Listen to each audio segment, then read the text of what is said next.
የመሬት ልማትና አስተዳደር ቢሮ በበጀት ዓመቱ ካቀደው ገቢ ውስጥ 63 በመቶ ያህሉን ማሳካት አለመቻሉን ገለጸ። የመሬት ልማትና አስተዳደር ቢሮ ሊገባደድ በተቃረበው በጀት ዓመት ለመሰብሰብ ካቀደው አጠቃላይ የገቢ ግብ ውስጥ 63 በመቶ የሚሆነውን ማሳካት አለመቻሉን አስታውቋል። ቢሮው በበጀት ዓመቱ ከመሬት ሊዝ ጨረታና ከልዩ ልዩ የገቢ አማራጮች ለመሰብሰብ አቅዶ የነበረው 45 ቢሊዮን ብር ቢሆንም መሰብሰብ የቻለው ግን 16.6 ቢሊዮን ብር ወይም 36.89 በመቶ ብቻ በመሆኑ 28.4 ቢሊዮን ብር ሳይሰበስብ ቀርቷል። ቢሮው ሰኔ 14 2018 በከፍተኛ አመራሮቹ ባካሄደው የ2018 በጀት ዓመት የዕቅድ አፈጻጸም ግምገማ እንደገለጸው በበጀት ዓመቱ የገቢ አሰባሰብን ጨምሮ ዝቅተኛ አፈጻጸም የተመዘገበባቸውን ተግባራት ለማካካስ ልዩ ትኩረት ተሰጥቷል። በዚህም መሰረት የተመዘገበውን ዝቅተኛ አፈጻጸም ለማካካስና የቀረውን የገቢ ግብ ለማሳካት የሚያስችል በአመራሩ ልዩ ክትትልና ድጋፍ የሚመራ የ90 ቀን ዕቅድ ተነድፎ ወደ ተግባር ተገብቷል። ይህ እስከ ጳጉሜ 5 2018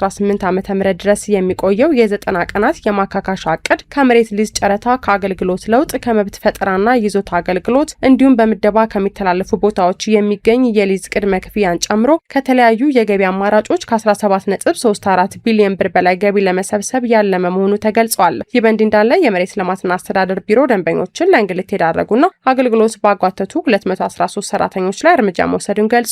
በበጀት ዓመቱ በብልሹ አሰራር ተሳትፎ ባደረጉ 213 ሰራተኞቹ ላይ ከከባድ እስከ ቀላል የዲሲፕሊን እርምጃ የወሰደ ሲሆን ከነዚህ ውስጥም የ4 ሰራተኞች የቅጥር ውል እንዲቋረጥ መደረጉን ቢሮ ገልጿል።